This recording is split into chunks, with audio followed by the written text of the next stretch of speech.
नमस्कार दोस्तों, मैं सुनील कुमार आपका फिर से स्वागत करता हूं आपके अपने चैनल क्या ऐसा होता है में। दोस्तों, आज मैं आपको जो जानकारी देने जा रहा हूं वो जानकारी देने जा रहा हूं कि जिन लोगों की दुर्घटनावश मृत्यु हुई थी या फिर हुई है, तो कैसे उस परिवार तक आगे तक आने वाली पीढ़ी तक वो पितृदोष कायम रहता है। कैसे पितृदोष क्यों हुआ उसके बारे में आपको पूरी तरह से जानकारी दे रहा हूं। सबसे पहले दोस्तों मैं बताऊं, आज 26 तारीख है, 26 दिसंबर, और 2022 की पितृदोष की पूजा की अंतिम अंतिम डेट जो आज है 26 तारीख। 26 तारीख के बाद अब आपको अगर पितृदोष की पूजा करानी है तो वो पितृदोष की पूजा अब आपको नए साल में करानी पड़ेगी, क्योंकि इस साल का जो मुहूर्त के अनुसार 26 दिसंबर अंतिम जो नक्षत्र के अनुसार डेट निकलती है वो थी पितृदोष पूजा की।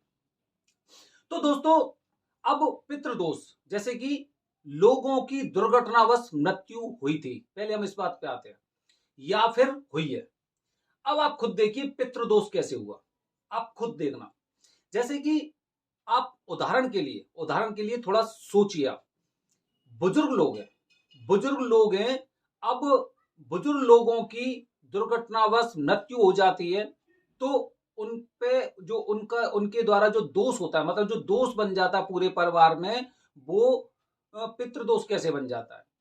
दोस्तों, जैसे कि कुछ बुजुर्ग बुजुर्ग का मतलब मैं ये बता रहा हूं कि 50 साल के आसपास या उससे ऊपर के लोगों को देख सकते हैं। जिन लोगों के परिवार में नाती होने वाला है, पंती होने वाले हैं, उनकी इच्छा है, उनकी हसरत है कि मैं कम से कम अपना नाती देखूंगा, मैं अपना पंती देखूंगा। जो लोग बड़ी मेहनत से 50-60 साल तक आए हैं और अब उन्हें ऐसा लग रहा है कि अब मुझे आने वाले 5 साल में, 10 साल में मुझे इसका कुछ अच्छा और सफल रिजल्ट दिखाई देगा, ये उनके दिमाग में, उनके जहन में ये वाली बातें चल रही हैं। समझ रहे हैं? या फिर उनका बेटा, उनका जो बेटा है, हो सकता है वो किसी किसी तरह की परीक्षा की तैयारी कर रहा हो, और या फिर हो सकता है उसका कुछ ऐसा परिणाम आने वाला हो, या फिर उसकी शादी होने वाली हो।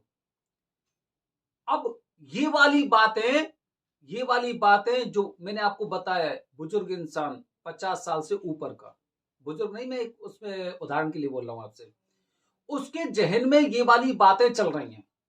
ऐसा होगा, वैसा होगा, अपने अच्छे दिन आएंगे, अपना घर भी ऐसा होगा, हम उस जगह तक उन्नति करेंगे। और तभी क्या होता है कि उसी दरमियान, मतलब उस उद्देश्य को पहुंचने से पहले, अब क्या होता है, ये कहीं पे जा रहे होते हैं और इनकी दुर्घटना में मृत्यु हो जाती है। ठीक है, इनकी मृत्यु हो गई, या फिर किसी जानवर से या किसी सांप वगैरह से या किसी भी कारणवश दुर्घटना से इनकी मृत्यु हो गई। उनके अरमान, उनके ख्वाब, सोचिए। क्योंकि जब इंसान ख्वाब मतलब सपने भी देखता है तो वो सारी चीजें ना हवा में रहती हैं। सोच रहे हैं हम चीजों को, वो चीजें हमें मिली नहीं है, बल्कि हम उन चीजों को सोच रहे हैं। ऐसा होगा, वैसा होगा, कहां पे सोच रहे हैं, मतलब वायु तत्व, वायु तत्व के माध्यम से हम आने वाले समय की पहले से प्रतीक्षा कर रहे हैं, और अपना परिणाम भी वहां पे हमें दिखाई दे रहा है, दिखाई दे रहा है। वायु तत्व, समझ रहे हैं? और सुनिए, अब अगर मैं बात करता हूं एक जो मिडिल एज का बंदा, कह सकते हैं जैसे कि 40-45 साल तक का बंदा, 25 साल से 40-45 साल तक का, ऐसे लोग क्या होते हैं, इनका जो बिजनेस होता है, इनकी जॉब वगैरह होती है, उसका एक ग्राफ चल रहा होता है, या तो अपवर्ड चलेगा या फिर डाउनवर्ड चलेगा। या फिर अगर कोई ऐसे इंसान है जिनकी शादी होने वाली है, उनके अंदर भी सपने होंगे, उनके ख्वाब भी होंगे। या फिर जिन ऐसे भी लोग होंगे जिनके परिवार में 5, 6, 7, 8, 10 साल एक खुशी की खबर मिलने वाली है कि भाई अब ये पिता बनने वाले हैं या फिर माता बनने वाली हैं। कुछ ऐसे भी लोग हो सकते हैं जो अपने खुद के व्यवसाय के बारे में सोच रहे हैं कि मुझे ऐसा करना है, ऐसा करना है। मतलब ना, एक टारगेट बना रखा है, एक टारगेट इन्हें दिखाई दे रहा है। किन चीजों का? जो अभी तक हमने मेहनत की है या फिर जिसका हमने अभी तक इंतजार किया है, तो उसका परिणाम तो भाई लोग, हर इंसान सोचता है, हर इंसान सोचता है। इनके मन के जितने भी सवाल थे, उसमें क्या हुआ, उसमें ये हुआ कि इनकी उससे पहले ही दुर्घटनावश मृत्यु हो जाती है। समझ रहे हैं आप बात को? तत्व हवा का, वायु तत्व।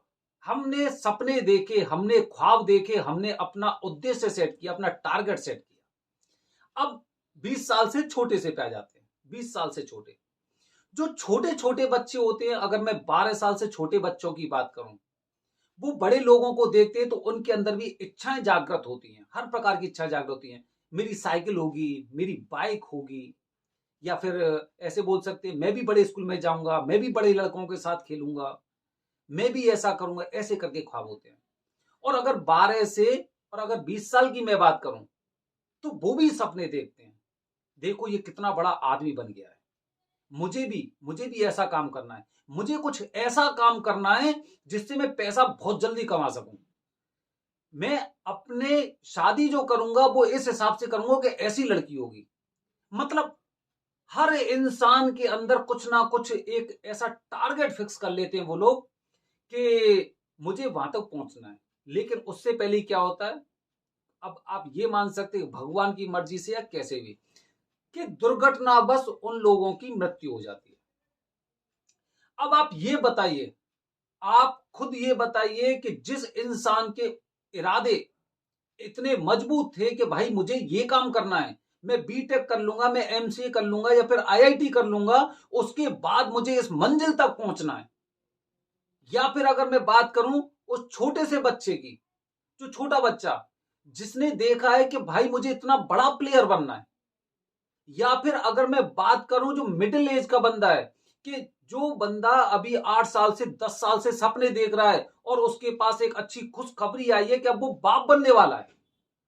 या फिर मैं उस बुजुर्ग की बात करता हूं, वो बुजुर्ग जिसे जिसने देखा कि चलो ठीक है अब मेरा परिवार तरक्की करेगा, जो हमने मेहनत की थी, मैंने अपने बच्चे पूरे सेट कर दिए और अब हमें इसके परिणाम मिलने लगेंगे, मैं नाती देखूंगा, मैं पंक्ति देखूंगा।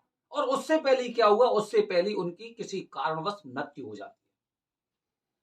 अब आप ये देखिए कि जो वायु तत्व था, वायु तत्व कहीं ना कहीं उन, कहीं ना कहीं जो वातावरण था, जो आसपास जहां पे वो रहते थे, वहां पे वो पूरी तरह से बिखरा हुआ था।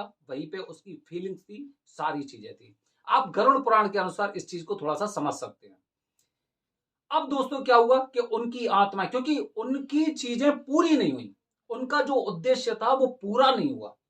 बहुत बड़े ख्वाब थे उनके, बहुत अच्छे सपने थे, लेकिन वो सपने पूरे नहीं हो पाए। अब सपने पूरे नहीं हो पाए तो दोस्तों इसमें अब क्या होता है कि अब उनके उद्देश्यों को या तो आपको पता होना चाहिए और उनके उद्देश्य आपने पूरे कर दिए, लेकिन फिर भी वो चीज जिसके लिए वो अपना इंतजार कर रहे थे और वो कार्य वो नहीं कर पाए।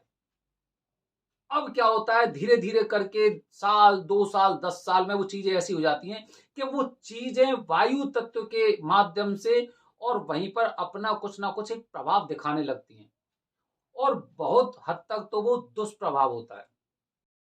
अब वो दुष्प्रभाव धीरे धीरे करके, क्योंकि हम लोगों उन लोगों को एकदम पूरी तरह से विस्मरण कर चुके होते हैं, मतलब भूल चुके होते हैं। अब वो चीजें उनके अंदर धीरे धीरे करके कुछ एक गुस्सा सी जागृत होती है, क्योंकि उनकी आत्मा को मुक्ति नहीं मिली। सबसे बड़ी बात यह है कि उनकी आत्मा को मुक्ति नहीं मिली। अब मुक्ति नहीं मिली, आपने क्या किया, जितना मैं हिंदुस्तान में देखता हूं लोगों को क्या देखता हूं, वो यही देखना होता है कि भाई अगर किसी की मृत्यु होती है तो उसका एकदम क्रियाकर्म कर देते हैं और बात खत्म हो जाती है।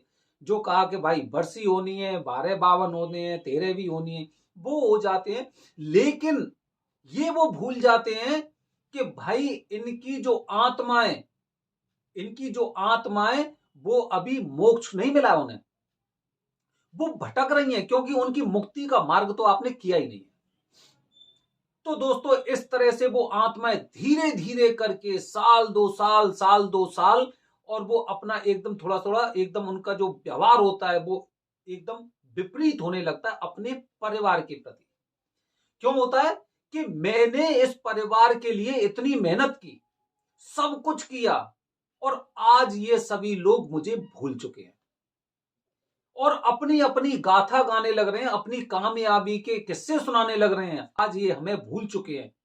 तो उस समय क्या होता है, वो आत्माएं जो इस योनि में, प्रेत योनि में या किसी भी योनि में अगर वो आत्माएं भटक रही हैं, तो जब भी उनको कुछ कष्ट होता है तो वो कष्ट वो अपने जो पीढ़ी होती है, जो वंशज होते हैं उनके, उनको देते हैं।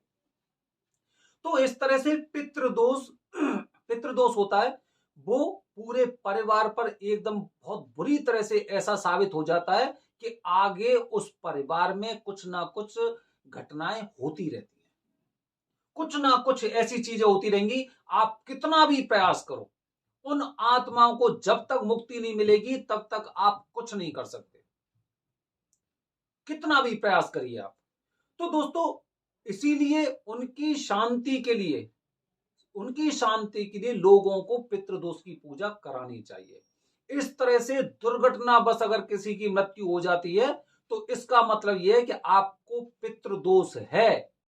और अगर वो पूजा आपका परिवार अगर शुरू से नहीं करता रहा है तो वो पीढ़ी दर पीढ़ी, पीढ़ी दर पीढ़ी, पीढ़ी दर पीढ़ी इतना खतरनाक होता जाता है कि फिर ये मान लो कि आप अपने आप को इस तरह सोचोगे कि भगवान ने मेरी कुंडली कैसे बनाई है, भगवान ने कैसा मुझे जन्म दिया है कि हमेशा मेरे जीवन में कुछ ना कुछ परेशानियां रहती हैं। आप शिव पुराण का अध्ययन करना, शिव पुराण में पितरों के बारे में विस्तृत जानकारी दे रखी है, पितरों के बारे में कि भगवान के तुल्य होते हैं पितर। अब भगवान के तुल्य पितर हो गए, लेकिन जिन्हें पितर बनना था वो तो इसी योनि में भटक रहे हैं, और जब इसी योनि में भटक रहे हैं तो आपको तंग क्यों नहीं करेंगे। तो दोस्तों, इसीलिए अगर आज भी, कल भी, या अभी कुछ दिन पहले अगर किसी के साथ कोई दुर्घटना हुई है, किसी के साथ कोई भी दुर्घटना हुई है, तो ये मान लो ये पितृदोष बन चुका है, आने वाली पीढ़ी के लिए पितृदोष बन चुका है। और इसके लिए आपको क्या करना है, आपको त्र्यंबकेश्वर में जाके पितृदोष की पूजा करानी है। 3 दिन वाली पितृदोष की पूजा करानी। कब करानी है? जब जो भी मृत्यु हुई है उसके 1 साल के पश्चात, जितना शीघ्र हो, अति शीघ्र 1 साल के पश्चात आपको वो पूजा करानी है, क्योंकि पितृदोष आपके परिवार में बन गया। और जब आप पूजा करा देंगे, आपके बाद आपके बच्चे भी पूजा कराएंगे, फिर उनके बच्चे भी पूजा कराएंगे, फिर उनके बच्चे भी पूजा कराएंगे। क्योंकि जो ऋण होता है वो ऋण केवल आप पर नहीं बल्कि आने वाली पीढ़ी पर भी वो ऋण माना जाता है। तो दोस्तों, इस तरह से मैंने आपको वीडियो के माध्यम से बताया है कि पितृदोष की पूजा उन लोगों को भी अवश्य करनी चाहिए, या फिर पितृदोष उन पर भी होता है जिनके परिवार में कभी भी कोई दुर्घटना से मृत्यु हुई है। तो दोस्तों, ये मैंने आपको पूरी तरह से विस्तृत जानकारी दी और मुझे पूरी उम्मीद है, पूरा विश्वास है कि जिस तरह से मैंने आपको बातें बताई हैं वो आपकी समझ में फिट बैठेंगी। तो दोस्तों, इसी तरह मेरी आने वाली वीडियो के माध्यम से मैं आपको बताने जा रहा हूं एक और बेहतरीन जानकारी। वो जानकारी क्या है? हमारे भारतीय लोग, काफी भारतीय लोग ऐसे हैं जो विदेशों में रहते हैं, जो लोग विदेशों में रहते हैं, उन्हें पता है कि पितृदोष है और हमें पूजा करानी है, लेकिन ना तो वो अभी आ सकते और ना वो अभी पूजा करा सकते हैं। तो जो लोग देश विदेश में बैठे हुए हैं, तो एक माध्यम होता है ऑनलाइन पूजा का। वो ऑनलाइन पूजा किस तरह से होती है और उसकी पूरी विधि क्या है कि आप विदेश में बैठे आप उसे करा सकते हैं, और वो पूरी पूजा कंप्लीट कब होगी वो मैं बताऊंगा आपको अपने आने वाले वीडियो के माध्यम से। बने रहिए हमारे साथ। धन्यवाद दोस्तों। जय हिंद, जय भारत, हर हर महादेव।